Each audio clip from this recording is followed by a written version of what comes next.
네, 오늘 저의 드레스 코드는 입학식 룩이에요. 치마 정장 입었었는데 아무래도 바지 입는 게 편하겠더라고요. 학용품 미리 다 사야 하나? 워킹맘인데 돌봄 떨어지면 어떡하지? 기자 출신 넥스트 가디언만의 전문 분야죠. 2026년 최신 뉴스까지 반영한 학용품은 입학 전 풀 세트로 준비해야 한다. 은영님은 정답을 아시죠?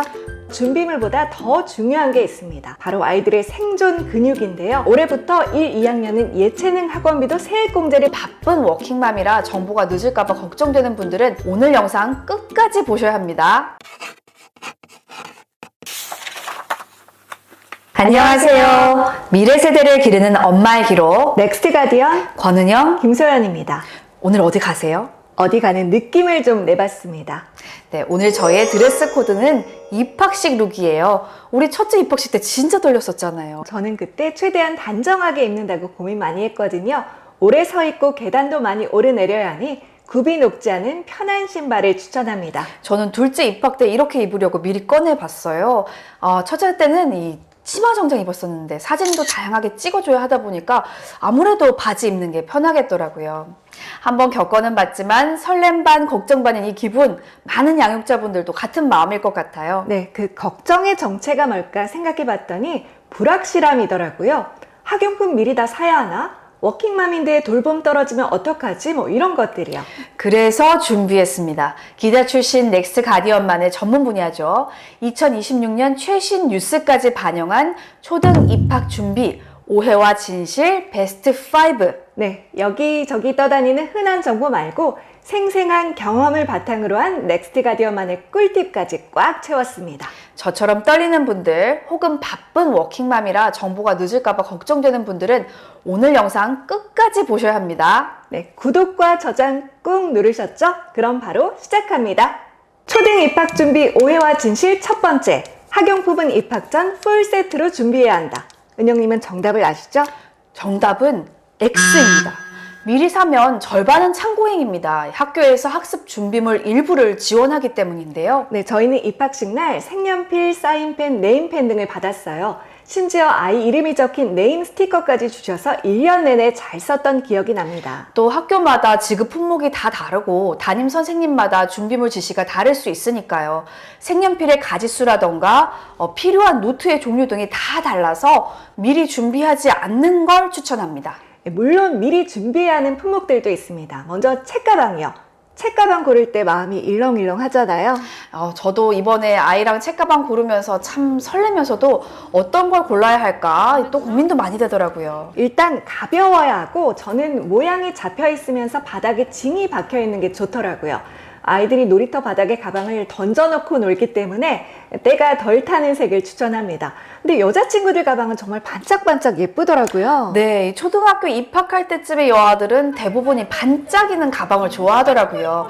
유치원 때 핑크를 좋아했다면 이 나이대에는 보랏빛도 상당히 인기가 많아요. 이 블랙으로 취향이 넘어가기 전 단계랄까요? 선물할 때 참고하면 좋겠어요. 그 밖에 실내화 주머니, 보온과 보냉이 가능한 물통 등도 미리 준비하면 좋을 것 같아요. 네, 그리고 필통도 잘 골라야 합니다. 저도 예전에 지인들 입학 선물로 화려한 필통 많이 선물하곤 했는데 예비 소집인 날 받은 안내문에 천으로 만든 필통을 보내라고 해서 아차했던 기억이 납니다. 이 아이들이 필통을 종종 떨어뜨리고 또 실제로 가서 앉아보시면 아시겠지만 학교 책상이 생각보다 넓지 않아서 그런 것 같아요.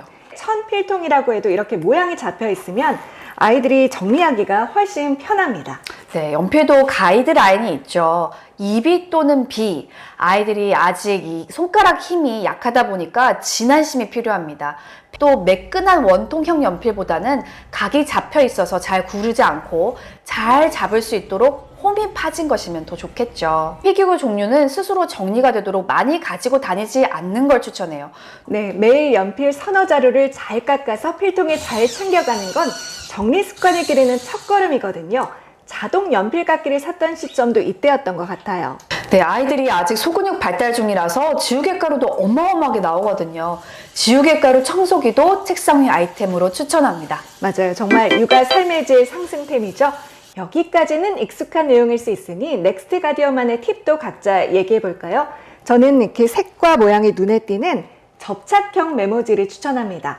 아이들이 생각보다 숙제할 교과서 챙겨오기, 도서관 책 반납, 서류 제출 등을 잘 잊어버리거든요. 그럴 때 알림장 표지에 이렇게 큼직하게 써주면 잘 잊지 않더라고요. 사랑의 메시지도 같이 적어주면 금상첨화겠죠? 네, 저는 부모님의 핸드폰과 연동되는 이 위치 추적기 태그를 아이들 가방에 하나씩 넣어두시는 걸 권해드려요. 아직 휴대전화를 사주고 싶진 않은데 아이와 학교 시간에 엇갈리거나 걱정되는 순간이 생길 수가 있거든요. 실시간 위치가 꽤 정확하게 확인돼서 안심할 수 있었어요. 저 은영님이 추천해서 잘 쓰고 있습니다. 그리고 입학 준비금도 꼭 챙겨서 받으셔야 해요. 지역마다 지급 금액과 방식이 조금씩 다른데 서울의 경우 1인당 20만 원을 제로페이로 지급합니다. 은영님은 입학준비금 어디에 쓰셨나요? 저는 문제집도 샀고 또 학교 수업 전 아침 독서 시간에 읽을 책을 많이 샀어요. 꽤 되더라고요. 소연님은요? 저도 그 전용몰에서 아이들이 좋아하는 그리스 로마 신화 전집을 사줬던 기억이 납니다. 네, 가방이나 의류, 안경을 사는데도 쓸 수 있더라고요. 모바일 가정통신문, 이 알림이나 학교 홈페이지에 공지가 뜨면 잊지 말고 신청하세요. 네, 사실 이런 준비물보다 더 중요한 게 있습니다. 바로 아이들의 생존 근육인데요. 배변 습관이나 젓가락질, 지금 점검해 보셔야 합니다. 학교 화장실은 유치원처럼 선생님이 기다려주지 않거든요. 식판이나 젓가락이 낯설 수 있어서 스스로 먹는 연습은 필수입니다. 네, 가장 중요한 건 등교 시간에 맞춰서 규칙적으로 일어나는 습관입니다. 아이에게도 또 등교 준비를 도울 양육자에게도 쉽지 않은 기본입니다.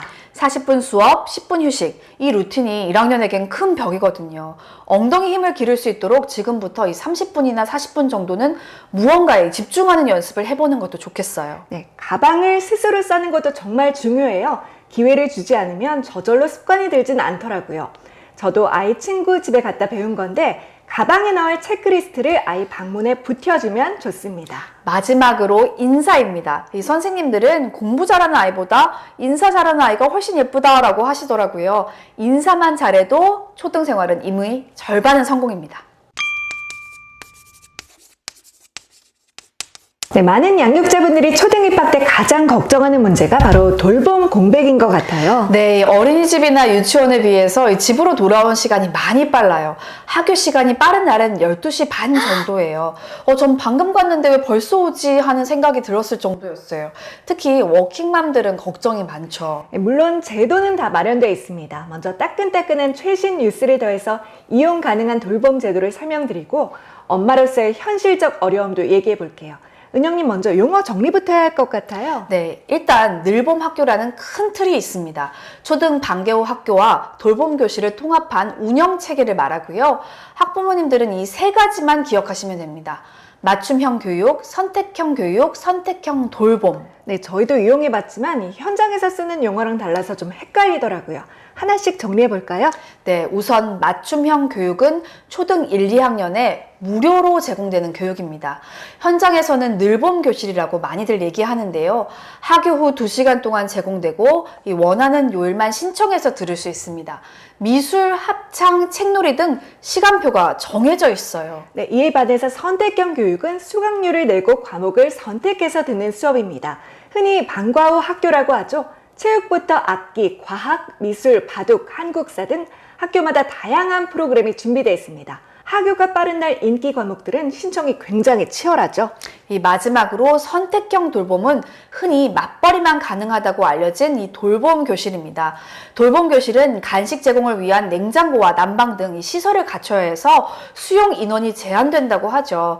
그래서 학교마다 이 맞벌이 부모인지 등에 따라 우선순위를 매겨서 증빙 서류를 깐깐하게 보고 추첨을 합니다. 네, 정리하자면 넓은 의미에서의 돌봄 프로그램은 맞벌이만 이용할 수 있는 건 아닙니다. 적어도 1, 2학년 때는 무료 맞춤형 교육이 제공되니까요. 하지만 간식을 주고 쉴 수 있는 형식의 돌봄과는 다른 형태입니다. 여기에 정부가 올해부터 온 동네 초등 돌봄과 교육을 추진한다고 발표했죠. 지역의 돌봄 교육센터를 확충해서 심야, 방학, 긴급 상황 등의 돌봄 사각지대를 없애고 돌봄보다 교육 수요가 더 큰 3학년에게는 방과 후 교육비를 연 50만 원씩 지원한다는 방침입니다. 돌봄 제도가 점차 확충되고 있는 건 맞는 것 같아요. 그런데도 초1은 엄마들에게 분명 도전적인 시기이긴 합니다. 그래서 많은 양육자들이 휴직을 고민하는 시기이기도 하고요. 현실적으로 어떤 어려움들이 있는지도 얘기해 볼까요? 우선 시간표가 생각처럼 딱딱 들어맞진 않습니다. 이 초등 저학년 학생들 예체능을 비롯해서 학원도 한두 개씩 다니잖아요. 맞아요. 올해부터 1, 2학년은 예체능 학원비도 세액공제를 받을 수 있게 됐잖아요. 지출액의 15%를 연간 300만 원 한도 내에서 공제받을 수 있습니다. 그런데 이 저학년은 학원 시간도 빨라서 방과 후 프로그램들과 테트리스 맞추듯이 정교한 조합을 짜야 합니다. 셔틀버스 동선 맞추기는 거의 미션 임퍼서블 수준이에요. 네, 작년에 대전 초등학생 사망 사건 이후 방과 후 수업 중간에 퇴실하는 과정 등이 더 까다로워졌죠. 늘봄, 그러니까 무료 맞춤형 수업을 이용하려고 하지만 아이가 해당 프로그램을 싫어할 수도 있고요. 저학년에겐 학교에 오래 머물러 있는 게 쉽지 않은 일이기도 합니다. 네, 사실 이 시기에 아이들이 학교 놀이터나 야외에서 마음껏 뛰어놀고 싶은 나이잖아요. 저는 춥고 더운 날에 학교 놀이터를 지키느라 힘들었던 기억이 납니다. 그게 생각보다 체력이 참 소모되는 일이더라고요. 학기 초라서 아이들끼리 혹여 부딪힐까 신경도 쓰이기도 하고요. 참 그리고 이 3월 초 1, 2주 정도는요. 수요조사 및 적응 기간이라서 학교마다 늘봄이나 방과 후 프로그램이 바로 시작되지 않을 수도 있다는 점도 염두에 두시면 좋겠습니다. 오, 정말 현실적인 팁이네요. 이참에 대략적인 학기 초 스케줄도 얘기해 볼까요? 보통 3월 중순에 참관 수업 겸 학부모 총회를 엽니다. 이때 총회가 끝나고 엄마들이 티타임을 가지면서 반 모임이 조성되기도 하고요. 반에 따라 카톡방이 만들어지는 것도 이때인 것 같아요. 총회의 경우 부모만 참석하기 때문에 아이를 맡아줄 사람이 없으면 발을 동동 구르게 되기도 합니다. 미리 대비해 놓으시면 좋아요. 네, 바쁘시더라도 1학년 반 모임은 참석해 두시면 여러모로 유익합니다.